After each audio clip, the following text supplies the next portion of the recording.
Canada just flipped the global energy game with one bold move. They ditched the U.S. for Asia's oil markets and sparked a $1 trillion war that's shaking the world. In late 2024, the United States, under the Trump administration, hurled a grenade into its long-standing trade partnership with Canada. A 25% tariff on Canadian oil, steel, and lumber, rammed through in December 2024, was a ruthless attempt to muscle its northern neighbor into submission. The strategy was clear: squeeze Canada, the linchpin of America's oil supply, until it bowed to Washington's demands. But the U.S. didn't just miscalculate, it ignited a $1 trillion geoeconomic war. A cutthroat chess match where pipelines, ports, and global trade routes are the pieces, and the prize is unchallenged control over the world's energy markets. For decades, Canada was the U.S. silent giant, pumping 60% of its crude imports, staggering 4 million barrels daily in 2024 to fuel American refineries, stabilize gas prices, and drive economic growth. This steady flow was the backbone of U.S. energy security, a reliable shield against global oil shocks. But the tariffs weren't a gentle nudge. They were a deliberate assault on Canada's economic sovereignty, targeting its core exports: oil, steel, and lumber, a bid to force compliance. The Trump administration banked on Ottawa's dependence on U.S. markets, expecting a quick capitulation. Instead, Canada roared back with a retaliation that sent shockwaves through global trade networks. Starting April 2025, Canada will redirect over 4 million barrels per day of crude, once the lifeblood of U.S. Gulf Coast refineries, to the ravenous markets of Asia. This wasn't a hasty reflex, but a calculated masterstroke, a complete rewiring of global energy flows that thrust Canada into the role of a global power broker. The move was a defiant rejection of American coercion, a declaration that Canada would no longer be a docile supplier tethered to U.S. whims. It's as if Canada ripped up a decades-old contract, telling its southern neighbor, "We're done playing your game." The tariffs exposed the fragility of America's reliance on Canadian crude. By attacking Canada's economic arteries, the U.S. assumed it held the upper hand. Wrong. Ottawa saw a chance to break free from the stranglehold of American demand, transforming a crisis into a springboard for global ambition. The Trans Mountain Pipeline expansion, a $34 billion colossus, became Canada's weapon of choice. More than a pipeline, it's a gateway to new horizons, channeling Alberta's heavy crude to the Pacific for export to China, India, and Japan. This pivot didn't just disrupt oil flows, it fractured a historic energy alliance, rattled NATO's energy security, and opened the door for predators like Russia to exploit the chaos. The U.S., smug in its belief that Canada would fold, underestimated its neighbor's resolve, sparking a showdown that's reshaping the global energy landscape. This isn't a trade skirmish, it's economic warfare, with Canada seizing the battlefield. Canada's $34 billion pipeline just changed the oil game forever. It's snubbing the U.S. for Asia's cash, and it's making Canada a global energy titan. Picture a torrent of black gold, once pouring south to feed U.S. refineries, now surging west to power Asia's economic engines. That's the Trans Mountain Expansion Project, a 12-year, $34 billion juggernaut that's turned Canada's energy strategy upside down. Launched in May 2024, this pipeline tripled its capacity from 300 to 890 barrels per day, enabling nearly all of Alberta's crude to bypass the U.S. and reach Vancouver's West Ridge Marine Terminal for export to Asia.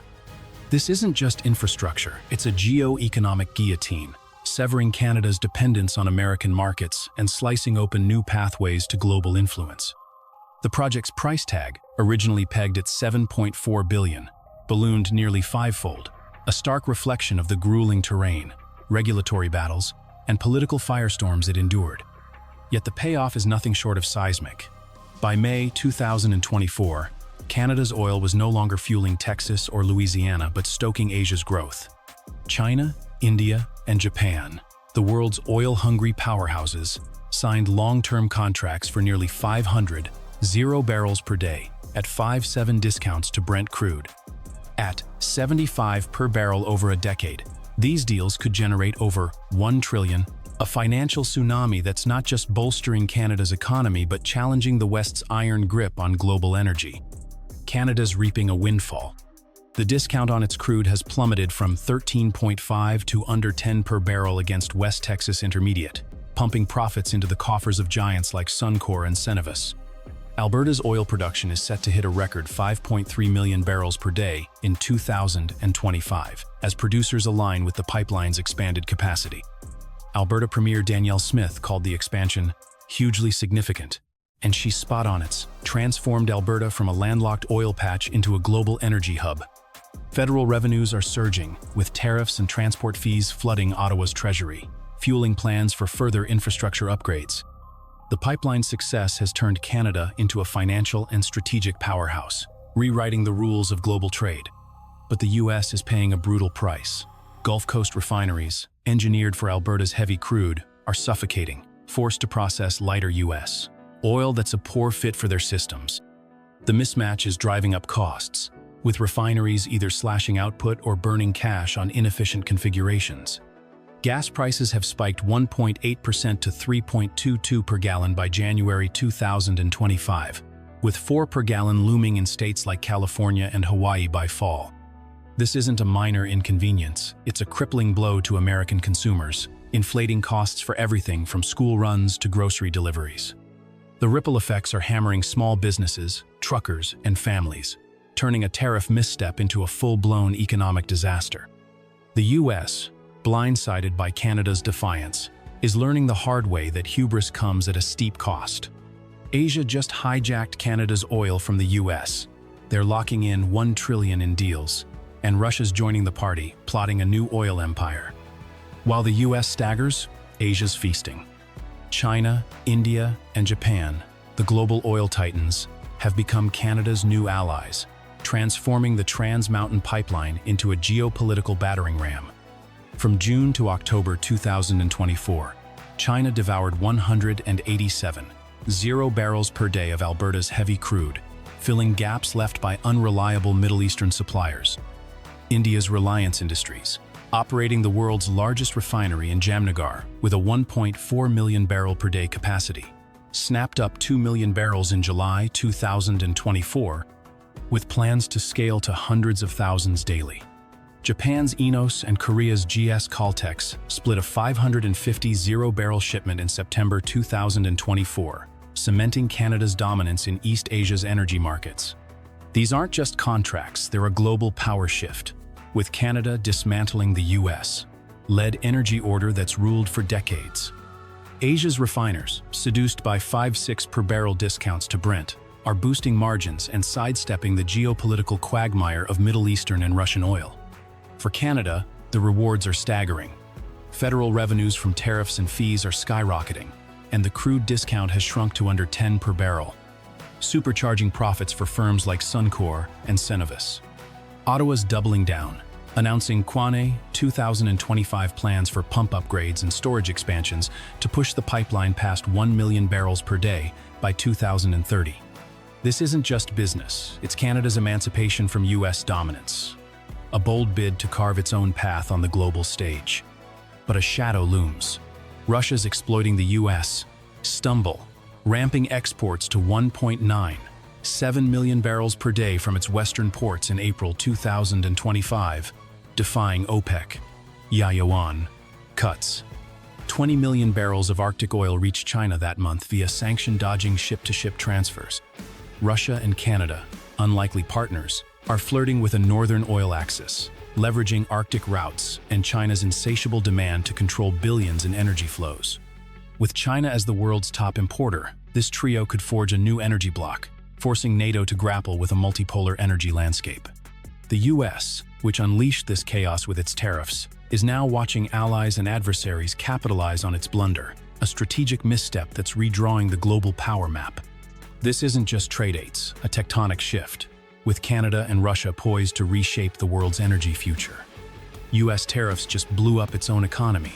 Gas could hit $4 a gallon by fall, and Europe stuck paying more while Russia cashes in. The U.S. tariff gamble is imploding like a cheap card tower. Canadian crude imports have cratered to 3.1 million barrels per day, a 2-year low, leaving Gulf Coast refineries gasping for their lifeblood. These plants, built for Alberta's heavy crude, are choking on lighter U.S. oil that's a poor match. Refineries are slashing production or hemorrhaging cash on costly workarounds, driving up expenses. Gas prices have surged 1.8% to 3.15 per gallon by January 2025, with 4 per gallon looming in California and Hawaii by fall. This isn't a blip, it's a sledgehammer to American wallets, jacking up costs for commutes, deliveries, and everything in between. The pain cuts deep. Soaring fuel prices are strangling household budgets, hitting parents, truckers, and small businesses hardest. Inflation's spiking, with supply chains passing on higher costs for groceries, flights, and everyday goods. The Trump administration, betting Canada would cave, is now wrestling with a self-inflicted energy crisis, as refineries flounder and voters seethe.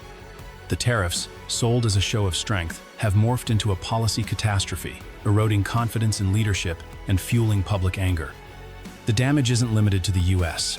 European refiners, severed from cheap Canadian crude, are scrambling for Middle Eastern and African oil, with input costs up 3.5 per barrel.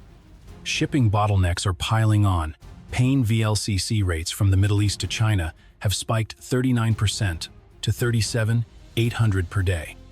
These snags add 2.3 per barrel to global fuel costs, slowing trade and inflating prices worldwide. The U.S., which sparked this firestorm, is trapped in its own inferno, with allies like Europe suffering and adversaries like Russia profiting. This isn't a hiccup, it's a geopolitical disaster, exposing the West's vulnerabilities and fracturing its energy unity. Canada's oil dream is teetering on the edge. Indigenous lawsuits could halt the pipeline cold, and a green revolution might make it all obsolete. Canada's daring pivot is fracturing at home. The Trans Mountain expansion, a $34 billion gamble, is a lightning rod for fury. Environmentalists are sounding the alarm, warning that Alberta's oil sands 6 times more carbon-intensive than conventional crude will devastate ecosystems. A pipeline spill could obliterate British Columbia's coast, wiping out marine life and crippling tourism. These aren't hypotheticals, they're fueling a fierce rebellion that's threatening to derail Canada's energy empire.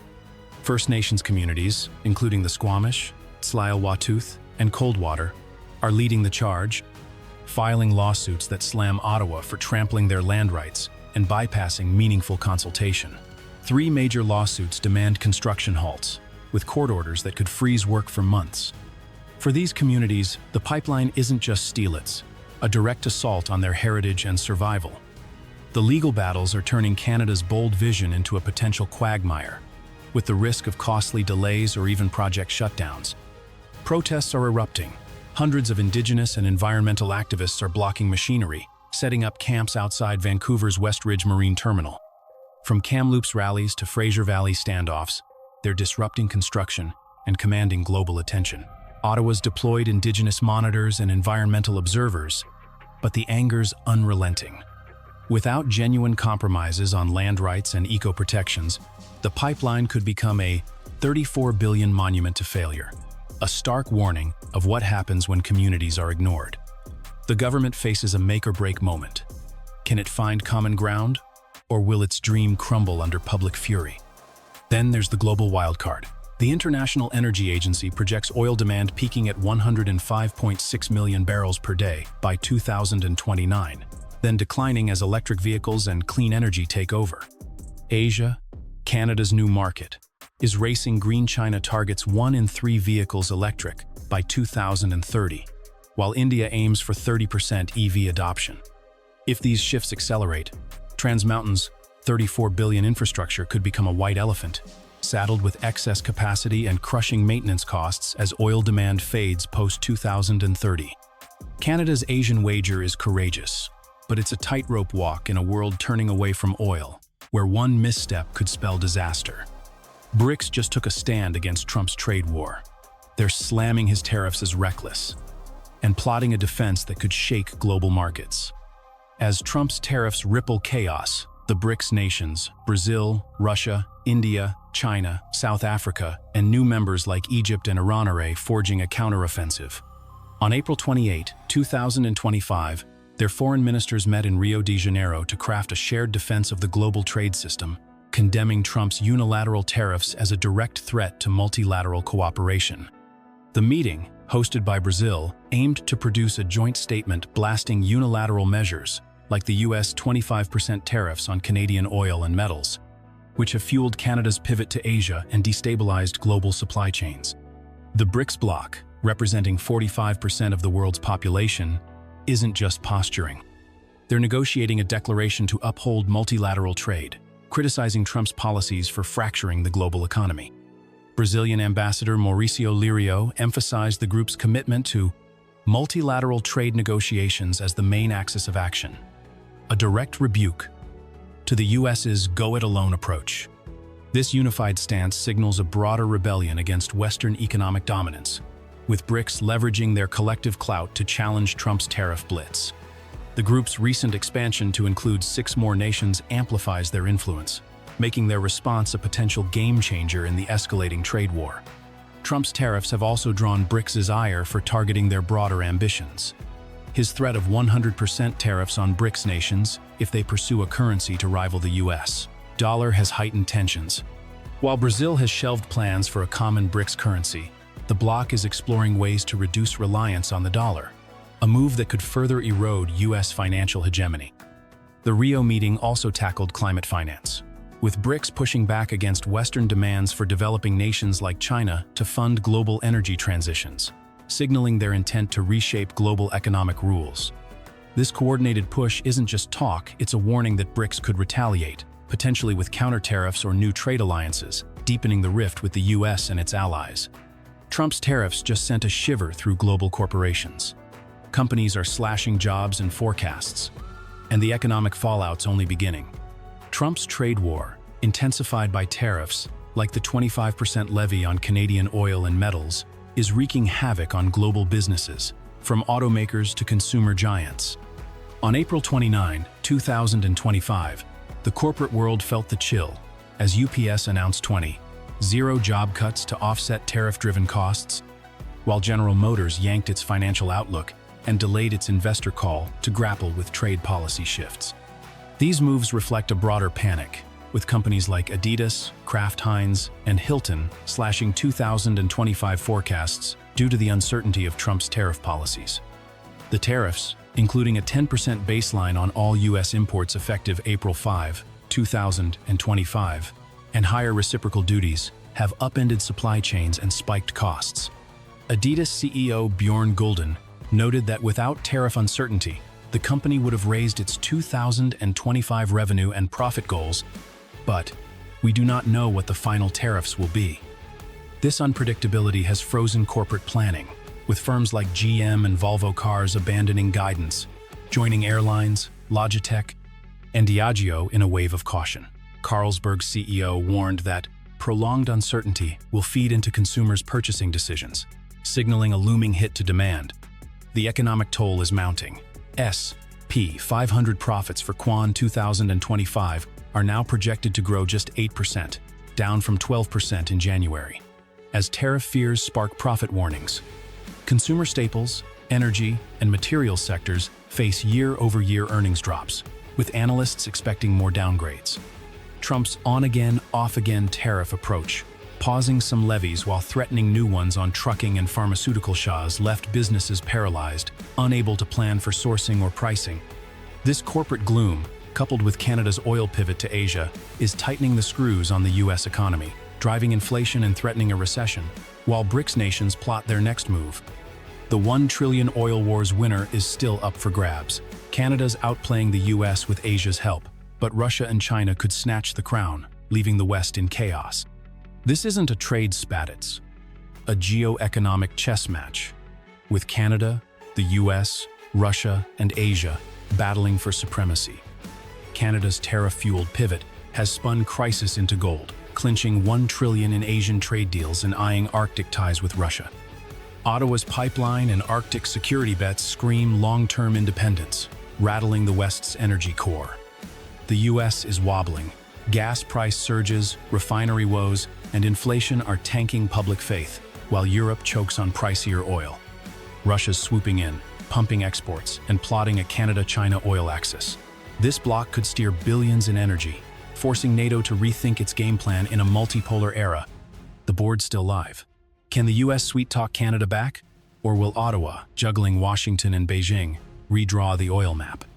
Canada's Trans Mountain move isn't just a pipeline, it's a rebellion, shaking alliances, markets, and the future. Who'll win this trillion-dollar clash? The game's on, and the world's watching.